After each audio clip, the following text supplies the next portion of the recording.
Social media पर नेहा सिंह राठौर ने क्या कहा, सुनिए उनकी जुबानी। तहलका मचा रही है सोशल मीडिया। सबको बताना है कि मैं कितनी ज्यादा चरित्रहीन हूं।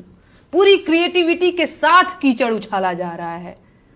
एडिटेड तस्वीरों का पूरा एल्बम घूम रहा है और एडिटेड फोन कॉल से लेकर अफवाहों तक का बाजार खूब गर्म है। कुल मिलाकर सबको मजा आ रहा है। इंटरेस्टिंग बात यह है कि यह सब काम देशभक्ति के नाम पर हो रहा है और मुझे गालियां देकर लोग झटपट देशभक्त बन जा रहे हैं। अगर मैं इस प्रोसेस को न समझ रही होती तो मैं जरूर परेशान हो जाती, कमजोर पड़ जाती, टूट जाती। लेकिन इन फर्जी देशभक्तों के लिए बुरी खबर यह है कि मैं खूब समझ रही हूं कि इस वक्त मेरे साथ क्या हो रहा है और क्यों हो रहा है। मैं इस सरकार से सवाल पूछ रही हूं, लेकिन सरकार के पास मेरे सवालों का कोई जवाब नहीं है, तो बदले में मुझे गालियां दिलवाई जा रही हैं।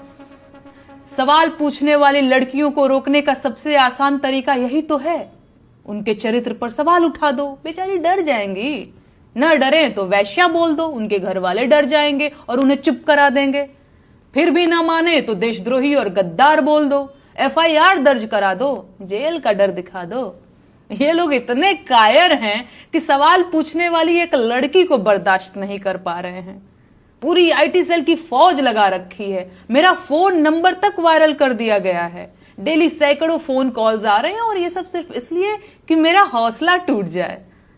मुझे गालियां देने वाले लोग कोई और लोग नहीं हैं। ये वही लोग हैं जिन्होंने सावित्रीबाई फुले के ऊपर कीचड़ फेंका था। ये वही लोग हैं जिन्होंने सुकरात को जहर का प्याला देकर मार दिया था। ये वही लोग हैं जिन्होंने ब्रूनो को सच बोलने के लिए जिंदा जला दिया था। ये वही लोग हैं जिन्होंने मीराबाई राठौर को जहर देकर मारने की कोशिश की थी। ये वही लोग हैं जिन्होंने माता सीता को अग्नि परीक्षा देने के लिए मजबूर कर दिया था। ऐसे मूर्ख और धूर्त हर युग हर जमाने में हुए हैं और मैं इस परिदृश्य को बहुत कायदे से समझ रही हूं। इस जमाने के मूर्ख और धूर्त मुझे चाहे जितना अपमानित करें, प्रताड़ित करें, मैं हारने वाली नहीं हूं। वो मेरा जीवन ले सकते हैं लेकिन मेरा हौसला नहीं तोड़ सकते। सुकरात अगर जहर का प्याला न पीता तो मर चुका होता, पर सुकरात आज भी इसीलिए जिंदा है क्योंकि उसने झूठ बोलने के बदले जहर पीना स्वीकार किया। मैं इस देश के लोकतंत्र को बचाने की लड़ाई लड़ रही हूं। आम जनता के उन मुद्दों की लड़ाई लड़ रही हूं जिन्हें सरकार में बैठे लोगों ने पीछे धकेल दिया है। इस देश की जनता को रोजगार चाहिए सर, महंगाई से छुटकारा चाहिए, अच्छे स्कूल और अच्छे अस्पताल चाहिए, अस्पतालों में डॉक्टर और स्कूलों में शिक्षक चाहिए। आम जनता को हिंदू मुसलमान और मंदिर मस्जिद के झगड़े नहीं चाहिए। लेकिन इस सरकार ने आम जनता को सिवाय झगड़ों के और कुछ नहीं दिया है। सरकार इस देश को कमजोर कर रही है और मैं ये होने नहीं दूंगी। ये देश इस सरकार की जागीर नहीं है और प्रधानमंत्री देश के मालिक नहीं है।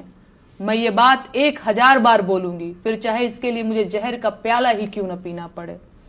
इस देश के हाकिम को पता होना चाहिए कि मैं सिकंदर लोदी से नहीं डरती हूं।